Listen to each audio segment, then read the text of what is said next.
Thanks for coming to my session. My name is Sanhong from Alibaba. In my session, I just talk about how we can enhance GFR in Alibaba JDK. Okay, I think this is agenda I would discuss with you in this session. The first part is I would go through the Java performance, how we do Java performance at Alibaba at scale. And this is the first part. The second part, I just go through, we just answer why we want to enhance and do modification to GFR. This is the two important motivation for us. The first is we want to avoid frequent GC pause. The second is we just want to avoid lots of de-optimization. It's very expensive. And I think the third part is about, I just go through the detail, how we modify GFR to serve our purpose, to make our Java developers to, help them to easily debug problems and identify the root cause and fix them. Also, I also include a live demo for you to show the capacity of our approach we are using. The last part, I just share some of our future work and some plan. That's all. Okay, before that, I just give you everybody about the overview about the Java usage at Alibaba. Actually, in Alibaba, we already built our software based on very rich open source Java ecosystem. You can just look at the picture on your right hand. We already use Spring, JIT90, and for big data, we also use Spark, HBase. Actually, lots of Java things in Alibaba. And we are using JVM at a very large scale. We have, in our Alibaba Cloud, we have around millions install of JVMs. Actually, the transaction or business logic just will be processed across the boundary of JVM process. Actually, we have microservice, we have a service, and the service talk with each other using RPC, something like. This is our typical software stack we are using. Actually, we already customized Linux. We called Aliyun Linux. On top of that, we have our own customized in-house OpenJDK implementation. It's Alibaba JDK. Actually, we call it AJDK. And we just, many workloads are written in Java. We, support financial service, support e-commerce service, and support logistics service. Just roughly estimate in our Java database, actually we have around 1 billion lines of Java code in Alibaba. Okay, I think I just go to the first part, talk about the Java performance analysis at scale. This is the approach we are using. You can just look at this software stack. We have three layers. The underlying layer is OS. We have JVM runtime. On top of JVM, we have application. Actually, we just want to do performance at a large scale, not for individual node, but for large cluster of nodes. And we just did the performance at a module level detection. What does it mean about the module? The module is a compiled binary file in Linux. If specific to JVM process, it's a libjvm.so. So then we just collect performance metrics for JVM process. In the future work, we also have plan to rely on GFR streaming technology to provide continuous monitoring, solid and detailed performance for JVM process. So for each module, we just according to the resource consumption by each module, we just rank all the modules so that we can tell our developers which module is hot in terms of resource consumption. So far, we just currently focus on the CPU. Maybe in the next step, maybe we can rank modules by memory, network, something like. And we also provide another functionality we call anomaly detection. We can, trigger anomaly detection based on different thresholders for different layers. For example, for JVM, for OS, or for application. Okay, let's go to the major part in legislation, the GFR. So this is the current summary status for GFR. GFR get open sourced by Oracle in Java 11. And in Alibaba, we already backport GFR into Alibaba GTK 8. And has been widely used in Alibaba production for our developers to performance tuning, problem diagnostics, something like. And in the earlier of this year, we just talked with the community and tried to contribute the GFR patch to GTK 8 updated mainstream. So far, the current status, you can try the patch in GFR incubator branch from Java 8 mainstream. I think it's ready. And you can try the experimental build for this feature. Another thing is we already open source we already open source Alibaba GTK 8. We call it Alibaba XML in GitHub. Our open source version is also include the GFR feature. And we already provide a user guide in our wiki. If you want to try it, you can also use Alibaba XML build to try GFR feature. Okay, I think let's give some motivation why we want to do the modification to GFR. What's our motivation? What's the thinking behind the scenes? I think the first thing is about the GC performance. And for GC performance, the first key factor we are thinking in terms of GC performance is frequency. So the question to be asked by yourself is, how often can you live with your GC pause? So how often your minor GC can occur? How often your full GC can occur? I think this is critical for GC performance. I think the second factor is about duration. Actually, most of GC we are using a stopper word. So how long are GC pause can you tolerate? So how long can your application be stopped, totally stopped for GC activity? So these two key questions must related to the GC performance tuning. Let's take a close look at the YoungJeezy implementation for G1 in hotspot. For YoungJeezy in G1, G1 just use a mark and copy algorithm to do the collection. You can just look at this picture. In the marking phase, if G1 found Y1, Y2, and S1 alive, but Y3 is dead, so then they just copy Y1, Y2, and S1 to the correct destination. It means Y1, Y2 will be copied into the survivor space, and S1 will be will be promoted into old gen. So for this mechanisms, I just summarize the two rules for this YoungJeezy copy.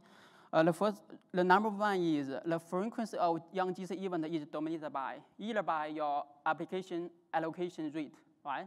And if you have high application allocation rate, then you will maybe you will high GC pause frequency. And the second thing is maybe you donated by your size of YoungJeezy, young base. If you have a bigger of young space, maybe you can more or less frequent of GC pause. This is number one. I think the number two is the pause time of YoungJeezy is dominated by live data set, not a data object. So in this example, you can see Y3 is not copied because it's dead, right? So for our implementation, actually we just try to resolve the first issue, how we can reduce the frequency of GC pause. This actually is a real monitoring metrics capture for our real workload in Alibaba cloud production. You can just look at these two pictures. The top is for CPU metrics. The bottom picture is for YoungJeezy count per 10 minutes. We just can did a simple comparison between two these pictures. And along with time going, you can see the CPU consumption is almost stable, right?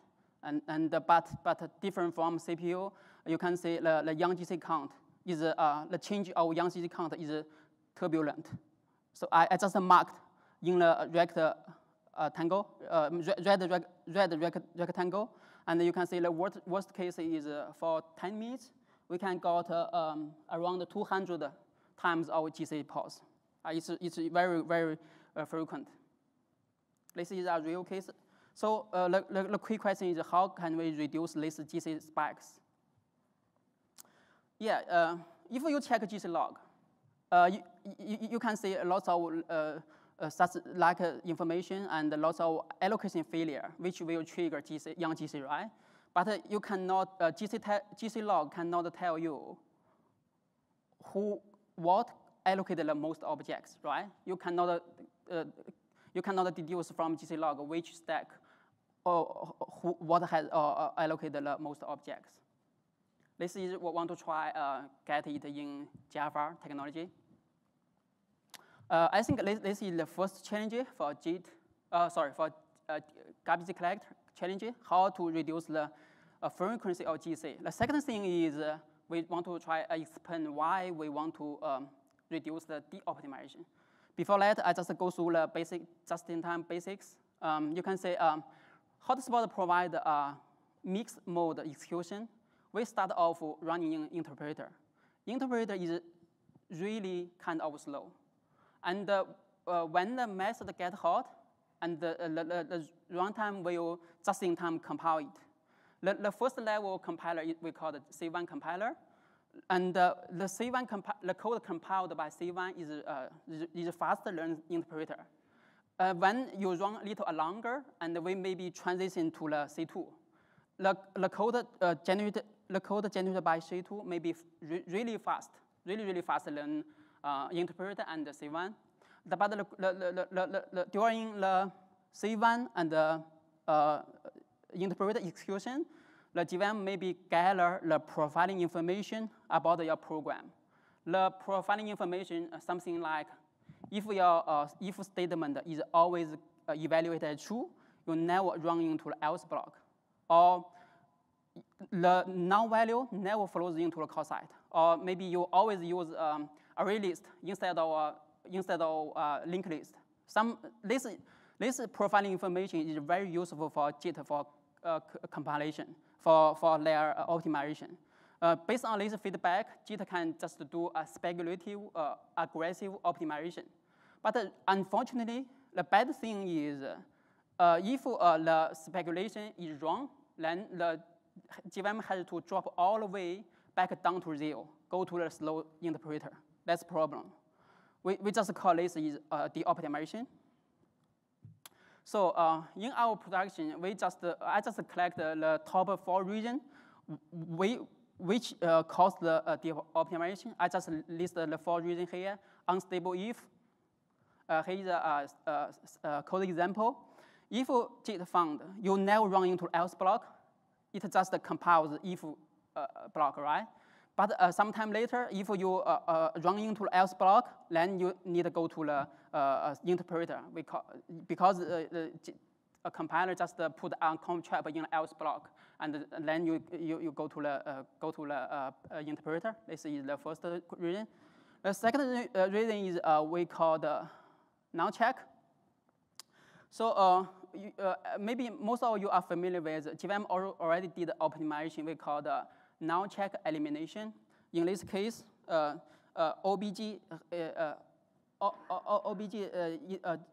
GM also thinks OBG is always not true, right? Not null, right? Then, but sometime later, if OBG becomes null, then you also need to go to the interpreter again. It's the second reason for the optimization. But for the last 2 reasons, clutch check and biomorphic, Both of them for speculative type check. Here is a code example. If JVM found, you just have the two types in current run, class A and class B. Then they just compile this two branch and just can do very fast call on the class A or B directly. Then they just put uncom trap in the else block. But sometime later, maybe you will switch to another type.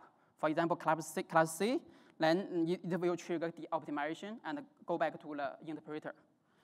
So again, to our conclusion, the optimization is very expensive if the assumption is wrong.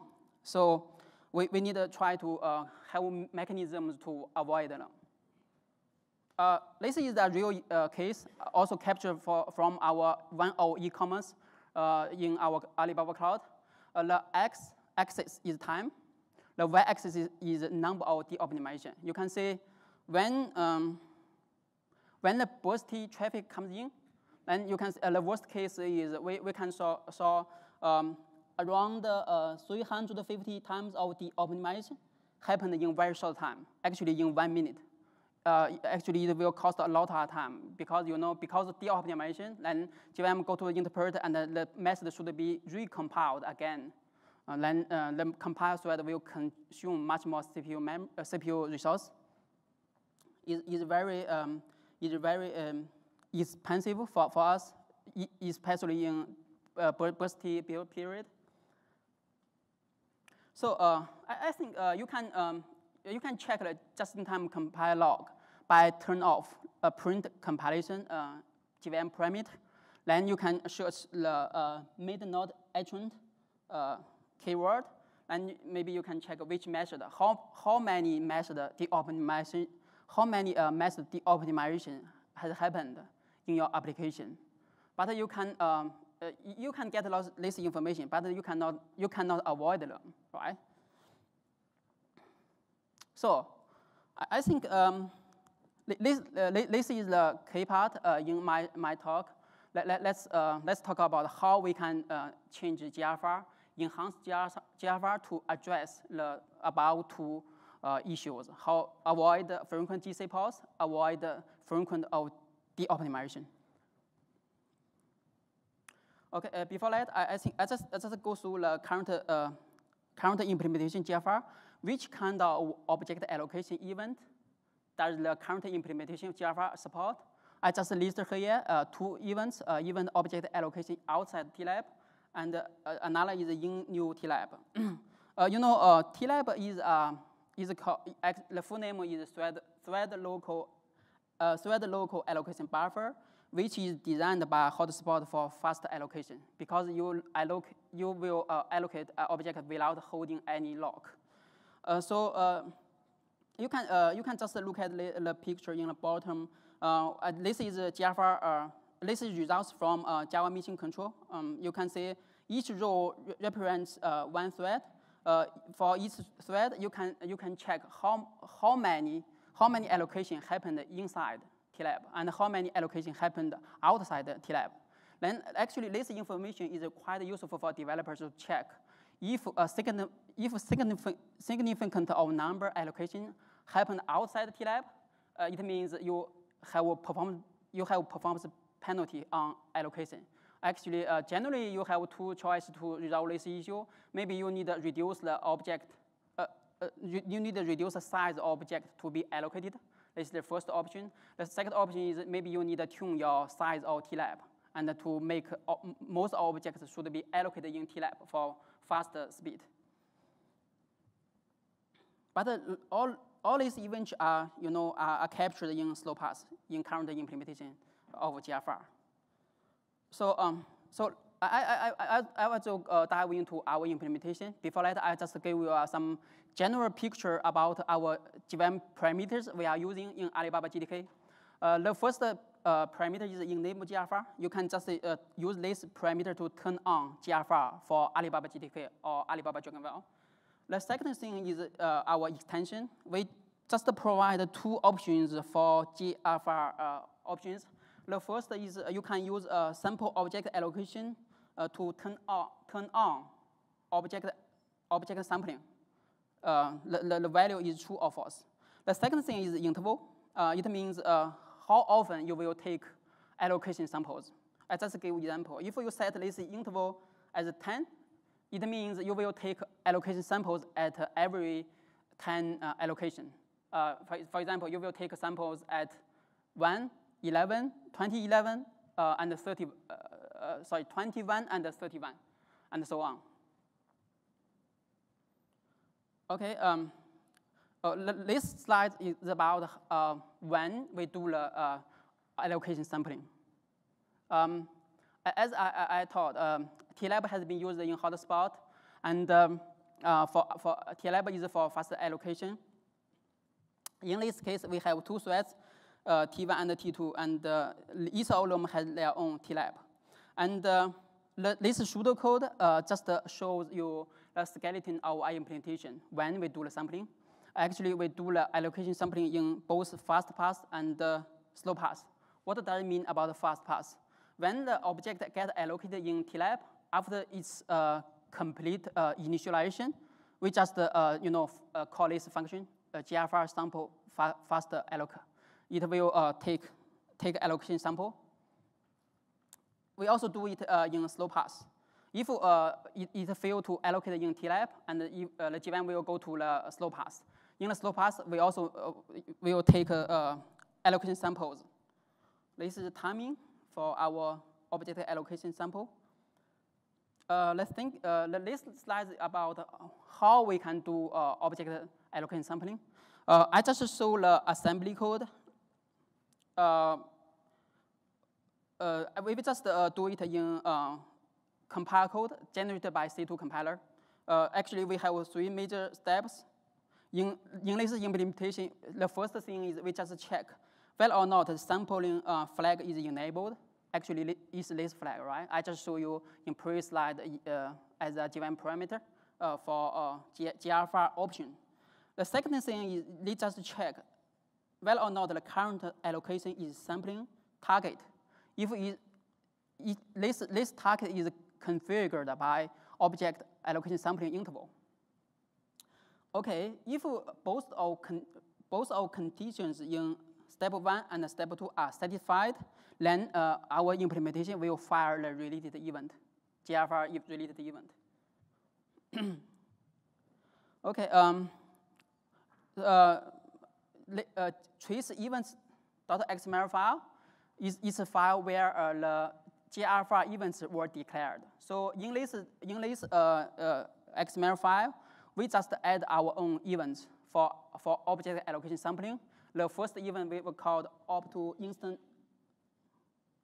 The first event we called up to instance object allocation. The second is for array allocation.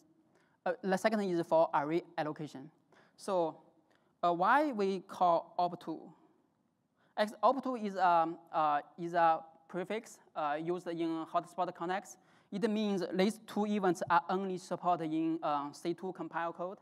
Up to means C2. For these 2 events, you can look at this the picture in the bottom. Actually, you can browse these 2 events in Java Mission Control. Okay, I think come to here, maybe you might wonder why do we have difference between array allocation and the instance allocation? Why we can have the same event for both cases? Actually, the answer is we want to do some optimization for memory footprint. We based on these 2 facts. The first fact is the array, the size of array cannot be determined dynamically. It means the length of array generally is variant. You cannot determine statically. So, but for instant object, which is different from array object, the size of instance object could be deduced from the class type. So, for all instances of object allocation which belong to the same class type, we just record once object size for them in the class constants of GFR binary for saving memory footprint. So no, the key question is the key implementation is for instance allocation. Actually, we no need to record the object size for every sample event. Okay, I just go through the detailed aspects of our implementation. For the method we are using, we just take object allocation samples as fixed rate, right? Then the disadvantage of this method is sample-based. It has a periodicity bias issue. I just give example here is, you just look at this sample example. If you set interval as 2, right? Then you just take samples at 1, the first, the third, and the fifth, and so on, so on. And if the large array of in this code snippet, the large array will be allocated at an even number of times, right? So the problem is the above array allocation event will be missed. So in our next plan, we would like to introduce some other statistical distribution, for example, Poisson distribution, to help us to generate more random samples for our sampling. Okay, let's talk about our extension for Java mission control. Actually, we create a Java JMCX, which is a command line tool. Why we do this? I think most of you may be familiar with. You can flame graph is a very powerful tool. You can use flame graph to identify which method is hot for CPU consumption, right? In our situation, I just want to use flame graph to identify which method is for memory consumption.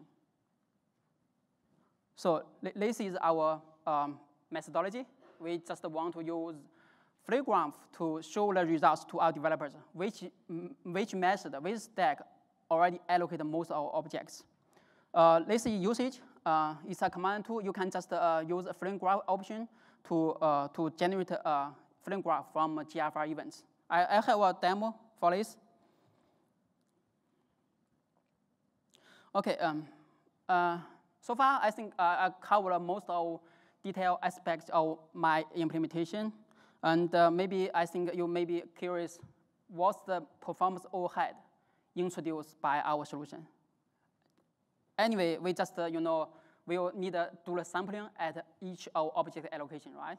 So I think the question here is, when the sample object allocation flag is false, actually, because it's false, and the C2 compiler even does not generate any compile code at the compile time. So for this case, if you just turn this flag is false, our implementation has nothing performance impact on your workload. Otherwise, if the flag is true, the overhead is controlled by the interval. We just use interval to configure how often you take object allocation samples. So if you have very low interval, then maybe you have a higher performance overhead. I just show you a real case. We just use this Java technology to find out the root cause of frequent GC pause.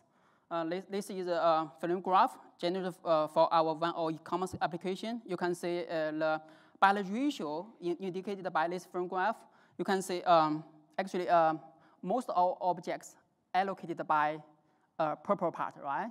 Then we just show this picture to our developers and talk with them what caused the object allocation in purple part. Then they just dive into the method implementation, just indicated by the purple part, then do some optimization for their implementation. Then we got this optimized the results. Then you can see the purple part has been almost optimized out. Then the final result is very positive. We can got reduce the frequency of YoungJeezy by 30%. Okay, I think we come to demo time. In my demo, I think I show 4 steps. The first step just run server. the server implementation just when the server receive request, then just make object allocation. After the server is launched, I just use GCMD to enable object allocation for server process. After that, I just launch client to send a request to server, then make it to generate object allocation. After that, I just capture the GFR events and use GMCX to generate a flame graph from GFR results. Okay. So go to demo.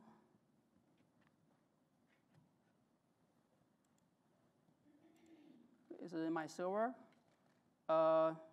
Before launching server, I show the, sorry.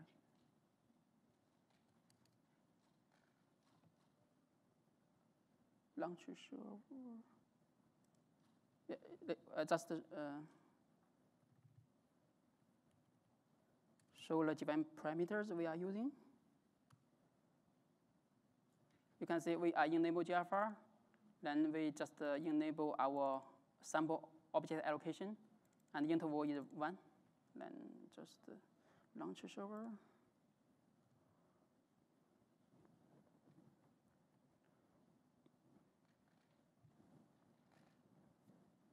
Okay, I think the server is ready. Then we just find which is the server process. Sorry.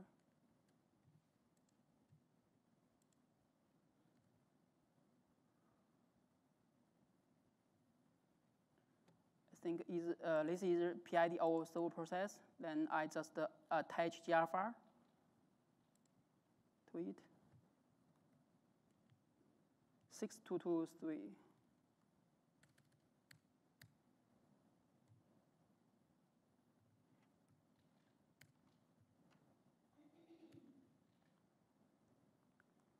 Okay, so we already attached GFR and enable GFR for server process. Then we just launch a client to send a request to the server. Then when receiving a request, server will make a lot of allocation upon request arrival.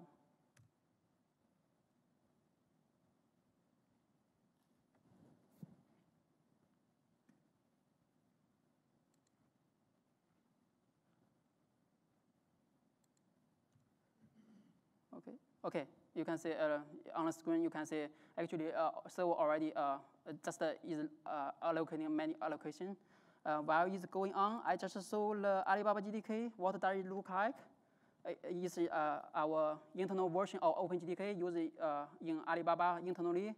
I just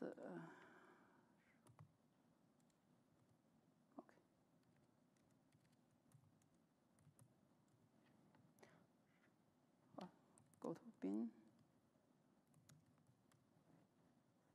Sorry, it's a little slow. Okay, you can see we already package GMCX binary into the GDK binary folder, so that it is convenient for our developers to use it to identify the problems in production. Okay, I think it should be done. Okay, it's done. Then we just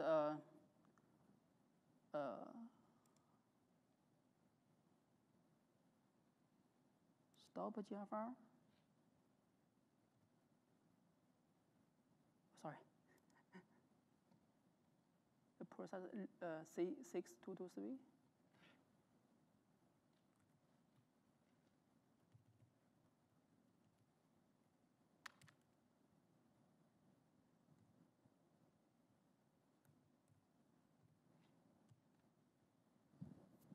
Okay, you can see this GFR results has been dumped onto our disk.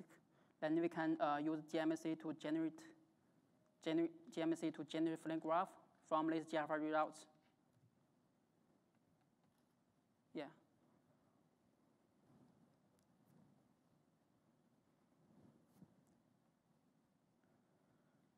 Yeah. Then the flame graph is has been generated. I just pre-catch the results. Actually, they didn't exactly same for my latest one. This is flame graph for my demo. Before looking to the latest flame graph, I just saw the code implementation. It's very easy and simple to understand, but just shows the capacity of our approach. This is the check method. When the request arriving, they just make make a allocation at line 38 and also at line 46. Just go back to frame graph. We just check the frame graph from top. You can see most of object allocation are dominated by check method, right? It has a good match. And also the line number is also perfect match, 38 and 46. Then if you find this number, and the developers should have the information to optimize their code, maybe reduce the object allocation or optimize their algorithm, something like that.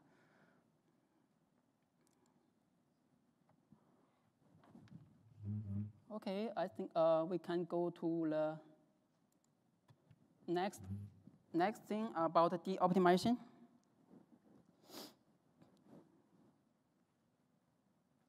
Yes, I think most of them may be familiar with we call feedback direct optimization, FDO. FDO actually is existing technology. That exists for traditional compiler, for example, C++ and C++ compiler. You just look at this picture. You just take a CPP source and send them to GCC. Then you just get instrumented exe file. Then you just run this exe and get a profile. Again, you just take CPP again and send it to GCC. But in this time, you just compile it with profile feedback. And then you can generate a more optimized exe file, right? This is a basic mechanism. This is the basic mechanisms of FDO. Actually, we can do the same things for just in time for Java VM. This is our basic picture in our implementation. In the first step, we just record the profiling information in the original ROM. Then it will record which method has de-optimized, which the region. This is the information we will be recorded onto the disk. And then as a GFR event, okay? Then in step 2, we just also use GMCX to create our compilation policy file from GFR event. And in the next run, in the subsequent run, we just start the GVM process with this specific compilation policy. Then it will tell JIT compiler how can compile method, and maybe disable some speculative optimization because it's not reasonable. Because some of them are not reasonable. Again, in this trace events.xml file, we just add another event we call the optimization event. And in this event, you can see which method has been de-optimized, what's the real reason, and the class name and the class loader name, which the method belongs to. Based on GFR event, we just create a compilation policy. The compilation policy is constructed as a hierarchical structure. You can look at this picture. The top entry is a class load entry. In class load entry, it contains multiple class entry, and class entry is identified by class name and footprint, fingerprint, something like. And the class entry contains multiple method items. And for each method items, it just can tell just in time which method has been decommissioned and what's the region.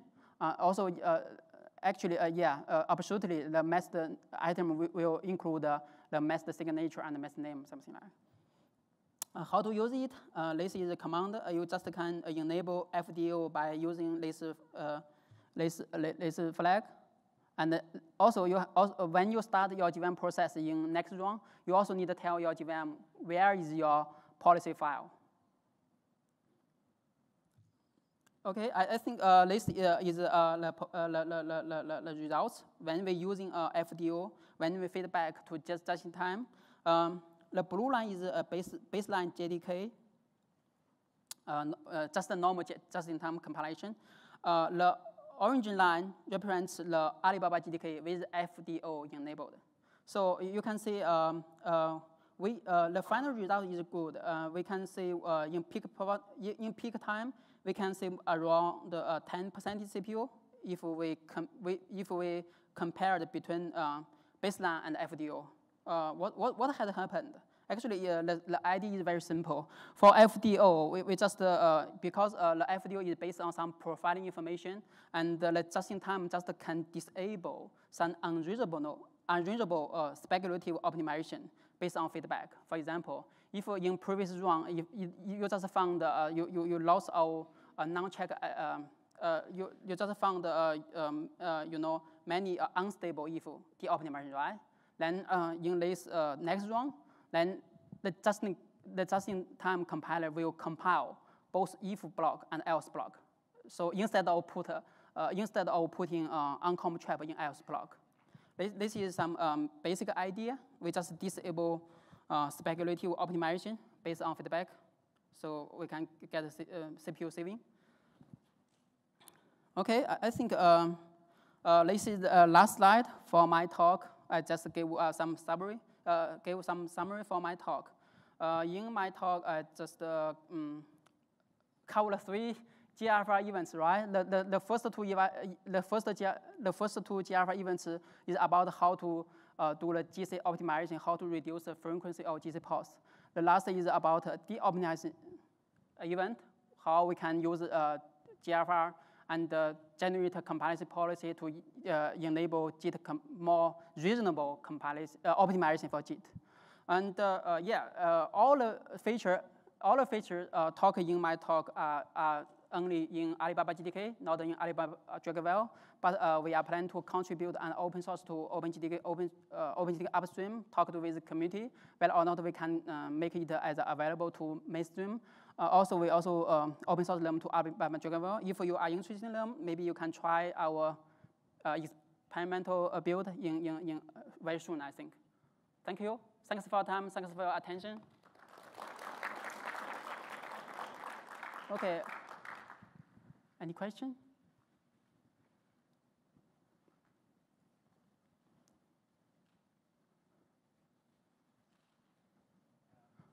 Thank you. There is one question about your feedback-driven changes. Yes. When you change the code of the thing, you may need to reprofile and recheck because your old profile assumptions may become incorrect.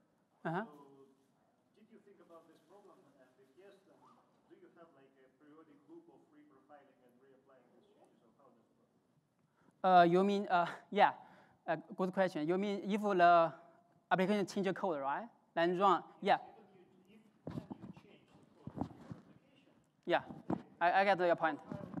Yeah. Good question. Yeah. So in Alibaba, we have for every time you deliver your software to our Alibaba cloud, then we have 2 environments. The first environment is we call the beta. The second is production. So the profile will be generated in beta every time. When you change your code and deliver it to the production, before go to production, you need to run it in beta. Then the profile will be generated for you.